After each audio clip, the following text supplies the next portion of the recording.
नमस्कार। बेलुका 7:30 बजेको नेपाल लाइभ समाचारमा स्वागत छ। म पुष्पा केसी। सुरुमा प्रमुख समाचार शीर्षकहरू। इन्टरनेट मार्फत प्रभाव हुने सामग्री ब्लक तथा फिल्टर गर्ने प्रविधि खरिद गर्ने दूरसञ्चार प्राधिकरणको निर्णय।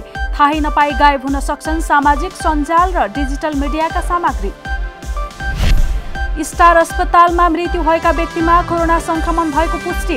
नेपालमा 29 पुगे मृतक। सोमबार थपिएका 476 सहित कोरोना संक्रमितको संख्या 13,248 पुग्यो। विद्युत विधेयक मार्फत सरकारले आयोजनाका अनुमति पत्र खोज्न खोजेको निजी क्षेत्रको आरोप।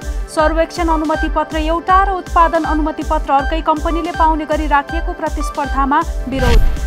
एफए कपको सेमिफाइनलमा सिटी र आर्सेनल, युनाइटेड र चेल्सीको भेट। सिटीद्वारा न्यूक्यासल 2-0 गोल अन्तरले पराजित। चेल्सीले लेस्टरलाई 1-0 गोलले हराए। र अफगानिस्तानमा खटिएका अमेरिकी सेना मार्न पैसा दिएको अमेरिकी सञ्चार माध्यमको आरोप रुसद्वारा अस्वीकार। रुसी गुप्तचर निकायसँग कुनै सम्झौता नभएको तालिबान लडाकुको दाबी।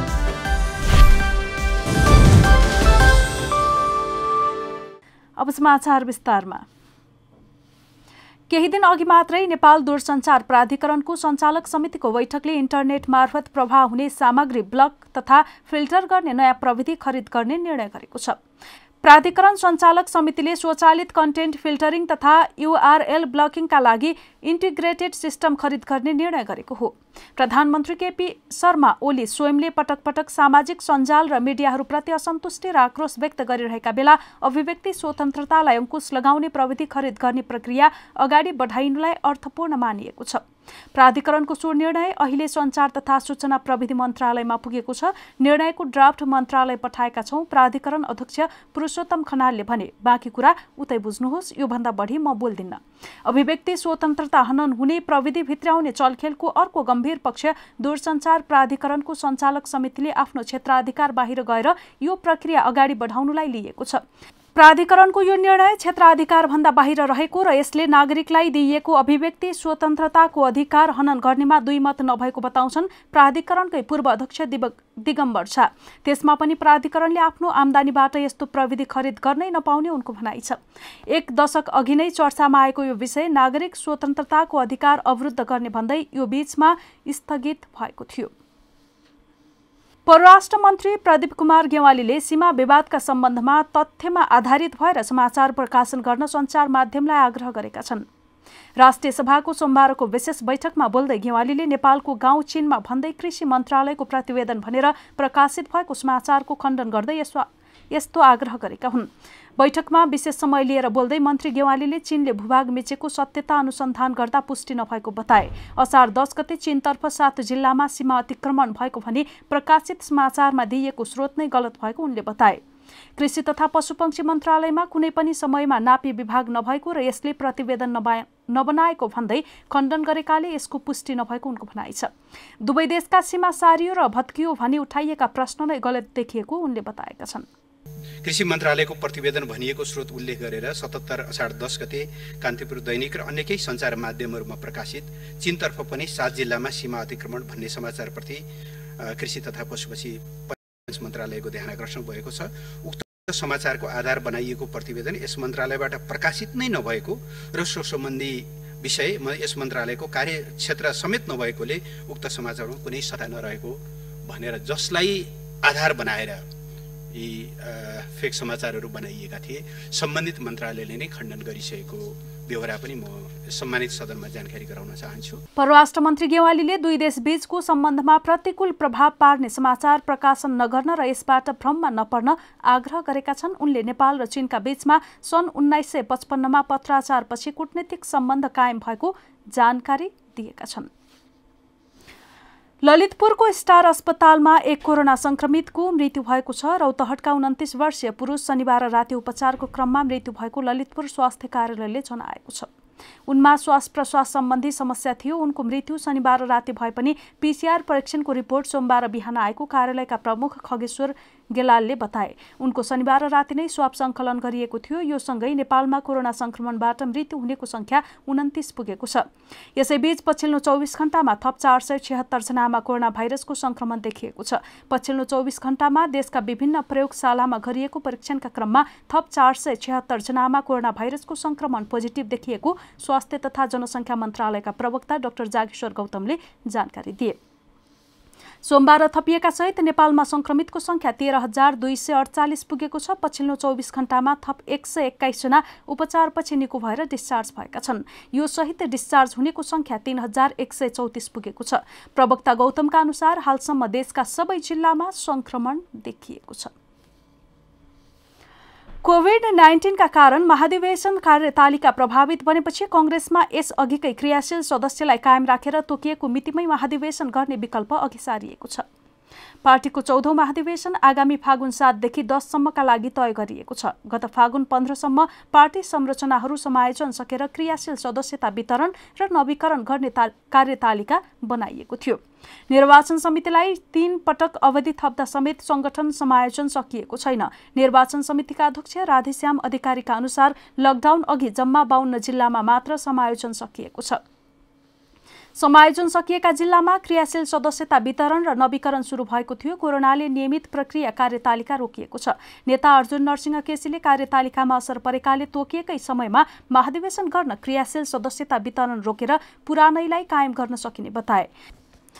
लकडाउन खुकुलो भए पनि भेला भएर जिल्ला अधिवेशन गर्ने अवस्था बनिसकेको छैन। प्रवक्ता विश्वप्रकाश शर्माले भने समस्या क्रियाशील सदस्य वितरणको होइन, भेला भएर काम गर्न सहज नभएको हो। आइडियाहरू विभिन्न निस्किन्छन्। भेला भएर जिल्ला अधिवेशन नै गर्न नसकिने अवस्थामा विकल्पबारे केन्द्रीय समितिमा छलफल हुने केन्द्रीय सदस्य कल्याण गुरुङले बताएका छन्।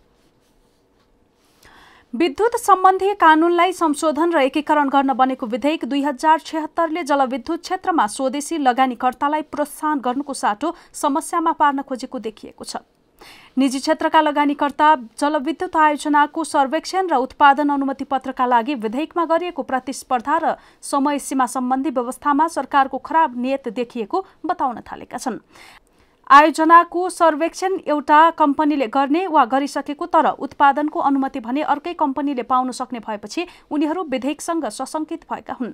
विधेयकमा समेटिएको नयाँ व्यवस्थाले अध्ययन अनुमति पत्र पूरा भइसकेका तर उत्पादन अनुमति पत्र पाइ नसकेका आयोजनालाई फेरि अरू कम्पनीसँग प्रतिस्पर्धा गर्नुपर्ने स्थिति पैदा भएको उनीहरूको भनाइ छ। स्वतन्त्र ऊर्जा उत्पादकहरूको संस्था नेपालका अध्यक्ष शैलेन्द्र गुरागाईले विधेयकमा राखिएको व्यवस्था स्वदेशी उद्यमी, स्वदेशी लगानीकर्ता र स्वदेशी प्रवर्धकका लागि सकारात्मक नरहेको बताउँछन्। अध्ययन पूरा भइसकेका आयोजनालाई फेरि प्रतिस्पर्धा गराएर अर्कै कम्पनीलाई दिने चलखेल हुन सक्ने उनको भनाइ छ। गत वैशाख 8 गते बसेको मन्त्री परिषदले विधेयक स्वीकृत गरी संसदमा पठाउने निर्णय गरिसकेको छ। यद्यपि संसदमा दर्ता भने भइसकेको छैन। 10 वर्षमा 15,000 मेगावाट विद्युत उत्पादन गर्ने लक्ष्य राखेको सरकारले निजी क्षेत्रको भूमिका खुम्च्याउने नियत राखेको जलविद्युत क्षेत्रका लगानीकर्ता तथा प्रवर्धकहरू बताउँछन्। नेपाली कांग्रेसले झापादेखि कञ्चनपुरसम्मको भूभागमा भारतले अन्तर्राष्ट्रिय सन्धि सम्झौता विपरीत बाँध, तटबन्ध र सडक निर्माण गरेको विषयमा सदनमा जानकारी गराउन माग गर्दै सार्वजनिक महत्त्वको प्रस्ताव प्रतिनिधि सभामा दर्ता गराएको छ। वर्षायामको समयमा बाढी पहिरोले भौतिक क्षति हुने गरेको उल्लेख गर्दै सरकारले पूर्व तयारी नगरेको प्रस्तावमा उल्लेख छ। कांग्रेस सांसद डिला संग्रौलाको प्रस्तावलाई लक्ष्मी परियार र देवप्रकाश तिमिल सिन्हाले समर्थन गरेका छन्। भारतले अन्तर्राष्ट्रिय सन्धि सम्झौता विपरीत बाँध, तटबन्ध र सडकको निर्माण गरेको जनाइएको छ। भारतले बलमिच्याईपूर्वक काम गरेर नेपाललाई दुःख दिइरहेको जनाउँदै दुई मुलुकबीच स्थायी संयन्त्रका रूपमा सन् 2009मा नेपाल भारत डुबान तथा बाढी व्यवस्थापन संयुक्त समिति गठन गरिएको पनि कार्य प्रभावकारी नभएको जनाइएको छ। राज्य व्यवस्था तथा सुशासन समितिले निजामती विधेयक बहुमतले पारित गरेको छ। सत्तारूढ दलका केही सांसद र संघीय मामिला तथा सामान्य प्रशासन मन्त्री हृदयेश त्रिपाठीले असहमति जनाए पनि विधेयक पास भएको हो। कर्मचारी समायोजनको व्यवस्था, अवकाशको व्यवस्था, ट्रेड युनियन सम्बन्धी व्यवस्था, समावेशीको विषय र प्रदेश मन्त्रालयका सचिवका सम्बन्धमा भएका व्यवस्थामा मन्त्री त्रिपाठीले असहमति जनाएका छन्। समायोजन भएका कर्मचारीलाई संघमा ल्याइने 49% आरक्षण र खस आर्यलाई आरक्षण दिने विषयमा मन्त्री त्रिपाठीको असहमति छ। समितिले प्रदेश मन्त्रालयका सचिव र स्थानीय तहका प्रमुख प्रशासकीय अधिकृतको पद प्रदेश निजामती सेवा अन्तर्गत हुने व्यवस्था पास गरेको छ। प्रदेश निजामती सेवा तयार नहुँदासम्म दुवै पदमा कर्मचारी संघीय सरकारले पठाउने बताइएको छ। नेकपाका सांसदहरू झपट रावल, नवराज सिलवाल, विजय सुब्बा लगायतको विधेयक प्रतिवेदनमा असहमति छ। प्रमुख प्रतिपक्षी दल कांग्रेस, समाजवादी र राजपा लगायतका दलका सांसद पनि प्रतिवेदनका केही प्रावधानमा सहमत छैनन्। हामी नेपाल लाइभ समाचारमा छौं। अब खेल समाचार। एफए कप फुटबलको सेमी फाइनलमा म्यान्चेस्टर सिटीले आर्सेनलसँग प्रतिस्पर्धा गर्दा म्यान्चेस्टर युनाइटेडले चेल्सीसँग खेल्ने भएका छन्। आइतबार राति भएका खेलमा म्यान्चेस्टर सिटीले न्युक्यास्टललाई, आर्सेनलले शेफिल्ड युनाइटेड र चेल्सीले लेस्टर सिटीलाई पराजित गर्दै एफए कपको सेमी फाइनलमा पुगेका हुन्। म्यान्चेस्टर युनाइटेडले भने यसअघि नै सेमी फाइनलमा पुगिसकेको थियो। सिटीले न्युक्यास्टललाई 2-0 गोल अन्तरले पराजित गर्ने क्रममा खेलको 37औं मिनेटमा केभिन डी ब्रुइनले गोल गरेका थिए। त्यस्तै रहिम स्टर्लिङले खेलको 68औं मिनेटमा गोल गरे। यता आर्सेनलको जितमा भने निकोलस पेपे र ड्यानी सेबालोसले गोल गरे। शेफिल्डका लागि भने डेभिड म्याक गोल्ड्रिकले गोल फर्काएका थिए। त्यस्तै चेल्सीले लेस्टरलाई 1-0 गोलले स्तब्ध बनाउँदा रोस बार्कलीले गोल गरे। अब सेमी फाइनलमा युनाइटेडले जुलाई 18 मा चेल्सीसँग प्रतिस्पर्धा गर्नेछ। त्यस्तै जुलाई 19 मा सिटी र आर्सेनल खेल्नेछन्। नेपाल लाइभ समाचारमा अब अन्तर्राष्ट्रिय समाचार। अफगानिस्तानमा तैनाथ अमेरिकी सेनाको हत्या गर्न तालिबान समर्थित लडाकुलाई पैसा दिएको भन्ने आरोपलाई रुसले अस्वीकार गरेको छ। अमेरिकी अधिकारीहरूलाई उद्धृत गर्दै न्युयोर्क टाइम्स, वाशिंगटन पोस्ट र वाल स्ट्रिट जर्नलले यस्तो समाचार प्रकाशन गरेका थिए। रुसी सैन्य गुप्तचर निकायले गत वर्ष यसका लागि पैसा दिएको उनीहरूको समाचारमा जनाइएको छ। यही निकायमाथि युरोपमा आक्रमणको आरोप लागेको थियो। तालिबानले पनि यो आरोप अस्वीकार गरेको छ। अफगानिस्तानमा 19 वर्षदेखि चलिरहेको युद्धपछि अमेरिका शान्ति सम्झौता गर्ने प्रयासमा रहेका बेला यस्तो समाचार सार्वजनिक भएको हो। न्युयोर्क टाइम्सले एक अज्ञात अधिकारीलाई उल्लेख गर्दै लेखेको छ, रुसको GRU सैन्य गुप्तचर निकायको एक युनिटले आफ्ना विरोधीमा अस्थिरता फैलाउन गठबन्धन सेनामाथि लुकेर आक्रमण गर्न पैसा दिएको भनेर अमेरिकी गुप्तचर निकायले महिनौं अघि पत्ता लगाएको थियो। पत्रिकाका अनुसार इस्लामिक आतंकवादी या उनीहरूसँग जोडिएका आपराधिक तत्त्वले यसरी पैसा लिने कार्यमा संलग्न थिए। अमेरिकी राष्ट्रपति डोनाल्ड ट्रम्पले यसबारेमा आफूलाई थाहा नभएको बताएका छन्, तर न्युयोर्क टाइम्सले यसबारेमा ट्रम्पलाई मार्चमै जानकारी गराइएको बताइएको छ। अमेरिका स्थित रुसी दूतावासले यसलाई फेक न्यूज भनेर खण्डन गरेको छ। नेपाल लाइभ समाचार सकिएको छ। समाचारको अन्त्यमा प्रमुख समाचारका शीर्षकहरू फेरि एकपटक। इन्टरनेट मार्फत प्रभाव हुने सामग्री ब्लक तथा फिल्टर गर्ने प्रविधि खरिद गर्ने दूरसञ्चार प्राधिकरणको निर्णय। थाहै नपाई गायब हुन सक्छन् सामाजिक सञ्जाल र डिजिटल मिडियाका सामग्री। स्टार अस्पतालमा मृत्यु भएका व्यक्तिमा कोरोना संक्रमण भएको पुष्टि।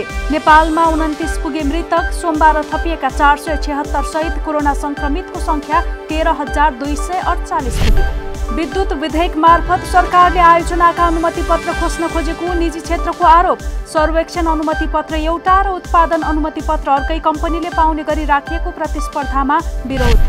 एफए कपको सेमी फाइनलमा सिटी र आर्सेनल, युनाइटेड र चेल्सीको भेट। सिटीद्वारा न्युक्यासल 2-0 गोल अन्तरले पराजित। चेल्सीले लेस्टरलाई 1-0 गोलले हरायो। र अफगानिस्तानमा खटिएका अमेरिकी सेना मार्न पैसा दिएको अमेरिकी सञ्चार माध्यमको आरोप रुसद्वारा अस्वीकार। रुसी गुप्तचर निकायसँग कुनै सम्झौता नभएको तालिबान लडाकुको दाबी। नेपाल लाइभ समाचार आज यति नै। हाम्रा सबै कार्यक्रम युट्युब, फेसबुक, ट्विटर र हाम्रो वेबसाइट नेपाललाइभ.com मा पढ्न र हेर्न सक्नुहुनेछ। नमस्कार।